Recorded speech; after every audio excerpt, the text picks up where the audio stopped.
First up, let's talk some Seahawks. They hit the field in the rain yesterday for their first day of OTAs. Head coach Mike MacDonald does not play. He's like, hey, it's raining outside. Let's go get it. And that's exactly what they did. Great to see these guys on the field. First day of full team OTAs and get these guys touching that football again. Well, I start this show why we feel so blessed here in the Pacific Northwest, and we are blessed to have Coach Mike MacDonald. Paul, you and I had so much fun with Coach Holmgren through the years, with Pete Carroll, who led the Seahawks to their first Super Bowl championship. But Mike MacDonald is just so different, has his team so dialed in. The Vince Lombardi Trophy is over at Seahawks headquarters. They put the banner up a couple days ago, and now it's just back to business for the Super Bowl champs. We're going to hear from MacDonald talking about just moving forward, but I love it, Paul. It's just about a start over. No entitlement for this team. You're the Super Bowl champs. That was last season. It's move forward, and every single player on this team, Paul, is bought into everything he says. I mean, he couldn't be more different than Pete Carroll, but he has his team dialed in right now. Yeah, he opened yesterday with a press conference and talked about a lot of topics in that PC. It was asked, when it comes to talking about the team's status as Super Bowl champions, do you keep those conversations short? We don't avoid it, but it's not really the top of mind. You know, there's necessary times to talk about it, like the ring ceremony. We'll be partying that night and having a great time and celebrating that team and those people, but it's not really on our focus right now. You know, the way I phrase it to the team is, you know, it's something that like could be a once-in-a-lifetime opportunity. Hopefully it's more than a once-in-a-lifetime for our team, but that's like a thing that happened that we can cherish and we should be proud of because the amount of work that it took and all the things that go into winning a Super Bowl, we should be really proud of that, you know. But I think the thing that we find the joy in is what we've created in like the way of life about what we're trying to do here on a daily basis. MacDonald, yeah. Deep thoughts with Mike MacDonald. It could be a new show. Yeah, right out of the gate, you know. He's always been impressed, though, as you talked about with the buy-in. He's always been impressed with the players and their buy-in with the entire organization and the way that MacDonald and his coaching staff from top to bottom do things and carry on their business. And only 4 players were missing yesterday from practice. DeMarcus Lawrence, Derek Hall, Dante Fowler, the gentleman they picked up in the offseason as a free agent, a big defensive end, and Emmanuel Wilson. So all absences, as Mike was quick to say, were excused. Everybody was cleared. He knew where everybody was and what their plan was. And he did hint that D-Law is definitely coming back. You know, he was kind of playing with retirement, going out on top as a Super Bowl champion. I love the fact that everything came true with what he said. When he first left Dallas and said he's going to Seattle because he wants a chance to win a Super Bowl, and that's not going to happen in Dallas. And he was dead on correct on that one, Chris. Yeah, when you see those names, Paul, on that list, if you're a Seahawks fan, don't be too worried about it. Like you said, all the absences were excused. I know there's some players that are going to want some money. There's been a lot going on with Devin Witherspoon. Is he going to get a big deal? Don't make a big deal about this. These guys are all going to be there for training camp. Everything's going to be just fine. Like I said, Mike MacDonald has this team just locked in right now, Paul. And there's also was good news, I know, on the injury front. Torrey Horton, I think there's good news that he's going to be back sooner than later. So you start taking a look at this wide receiver core. You know, Torrey Horton, you got Jackson Smith and Jigby, you know, your MVP, Cooper Kupp, the veteran, Rashid Shaheed, and Jake Bobo. And, I mean, it wasn't long ago, Paul, everybody was concerned in Seattle. Oh, no, we got DK Metcalf is gone. Tyler Lockett is gone. And then you look at this group, and Torrey Horton, I'm telling you what, know this name. He is fast. He is speed. They're going to be double teaming JSN. This is a guy that could create some buzz this upcoming season. Yeah. I'm excited for him. No, I mean, he had a great start to his rookie season, but then he had shin injury. He had the groin injury. He had offseason surgeries. He tries to get back, and he had those problems again. He had injury problems at Colorado State. So the Seahawks knew what they were getting. If they could keep Torrey Horton healthy, he was going to be a big plus for this team as a young rookie coming in. So that's really the big key for Horton is is just keeping him healthy. And as you talked about, MacDonald said yesterday he likes what he's seeing from Torrey Horton. He's feeling better, and he should be good to go by training camp. And, another guy that should be good to go is A.J. Barner. He worked on the side yesterday. He battled through some injuries late in the season. He was not going to be taken off the field, taken out of any games.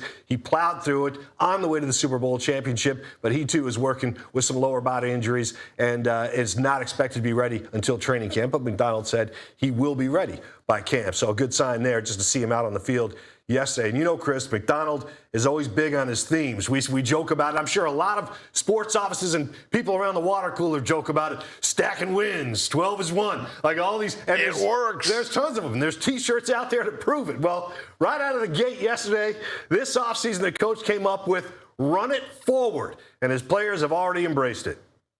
I think it's a great philosophy, just because last year was last year, but this year is this year.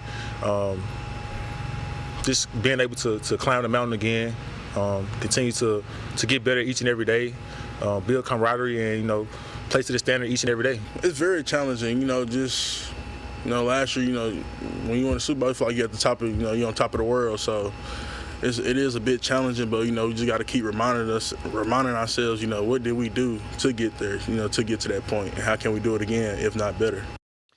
Run it forward. And you get the pleasure every week during the season as being partners with the Seattle Seahawks to sit down with Coach MacDonald.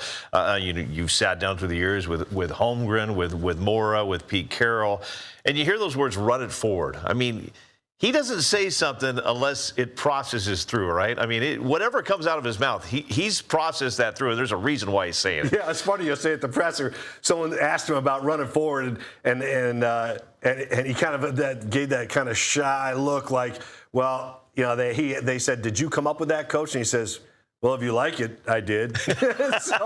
so everybody likes it. The players like it, and Mike's enjoying it right now. So, but again, those T-shirts come out there. The players. It seems like every couple of weeks they have a new T-shirt out there during the season, and the players all buy into it. It's kind of fun. But a lot of young talent on this team, as we all know. They've had some great draft classes in recent years. Nick Eamon-Worry, part of that draft class last year. Well, and he mentioned, Paul, in this presser, and I'm excited to talk to Hawk Blogger about this, but getting creative with Nick Eamon-Worry. I mean, if that doesn't scare you, if you're an opposing, getting creative with him, what else are you going to do with this man? 6'3", 220 pounds. They love him in the box. He can line up near the edge like a linebacker. He can play in the nickel. I mean, he covers tight ends. He stops the run. He can blitz. He can disguise coverage. And now you're going to get creative with him? I didn't think you could get any more creative with him. And to hear Mike MacDonald say that, I mean, are you kidding me? This would scare Paul, if I'm an opposing team and you're going to get creative with him, what are you going to do? Yeah, he's a big dude. Like I said, 6'3", 220. And one of the cool things about him is he is, as teams love to have positionless players, he's one of those guys that you can put him pretty much anywhere and he's going to get it done. I personally want to see the DBs. I want to see more safety blitzes, more corner blitzes, because Spoon's got the speed. Even Worry has the size. They all have great instincts. And when they get their number called and they know as a defensive back, you're getting your number called to blitz, your eyes light up because they cannot wait for that chance. Love to hear Devin Witherspoon talk about it when he gets his number called on a corner blitz. So those are all things to look forward to for sure. And we all know that in the past, Pete Carroll was never a fan of practicing with other teams. We know Kansas City Chiefs head coach Andy Reid, not a fan of joint practices with other teams. Well, the Seahawks and head coach Mike MacDonald said yesterday the best bet for this team to have joint practices will be with the Titans again, which they meet in the second week of the preseason out in Nashville. You big fan of that? I'm honestly, it's great for the media. I just don't get it. I'll be honest with you. It's lots of fights. Well, you not only fights, but you're kind of showing your hand to another team you could be playing at some point during the regular season. Maybe you're going to meet off with the playoffs. And as we know, as we cover this Seattle Seahawks team, they keep it very tight. They may only let us shoot video for the first 10 minutes of practice because they don't want anything out there. So I just feel like when you're doing these practices, who is it for? You don't need to gain popularity. The NFL is king right now, so the media doesn't need any more footage of your team. So I'm just not a big fan of it. I don't know what it does for the teams, I'll be honest with you, Paul. Yeah, you listen to other coaches and their takes on joint practices, and I had a chance to sit down with Julian Love, who's been around this game for a while, and I asked him the same thing, Chris. I kind of had that same approach, like, what do you get out of these practices when you're going in there and everybody's finally getting a chance to hit other players instead of teammates?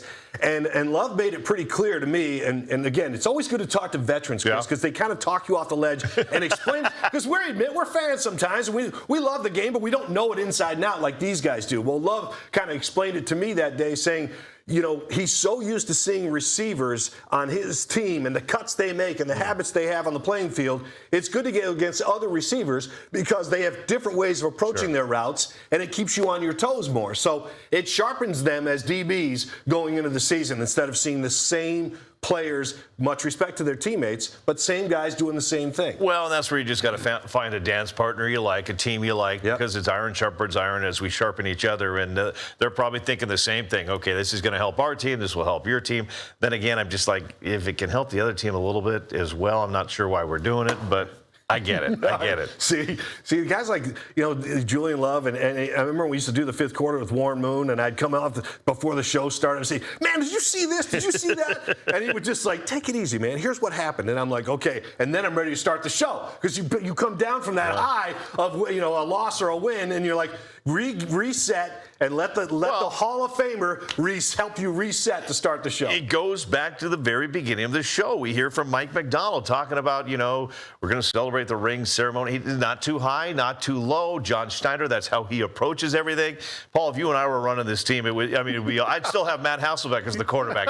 I'd still have Lofa Tutupu lining up there as a linebacker. So you just can't let emotions take over. Yeah. And that's why I love MacDonald so much. He obviously doesn't do that. Well, clearly we're both pretty excited about football season starting. MacDonald and his players saw their popularity jump after winning the Super Bowl. He found himself in demand, and he did his best to roll with it. Well, more people want to talk to me, which is unexpected.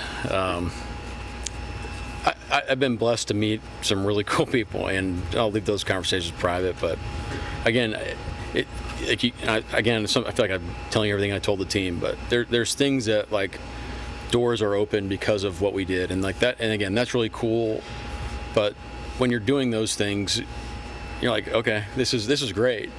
But what I really love doing is coming to work every day and doing football with our team. You know, that's what I really cherish. That is the beauty of that guy right there, man. He can go on the late night talk shows, do the tour across the country. All he wants to do is go to work and coach football. And he loves it. He's going to react the same sitting down with you as he would with Taylor Swift. I mean, nothing against you or Taylor Swift, but that's why I love this man right now. You are dead on.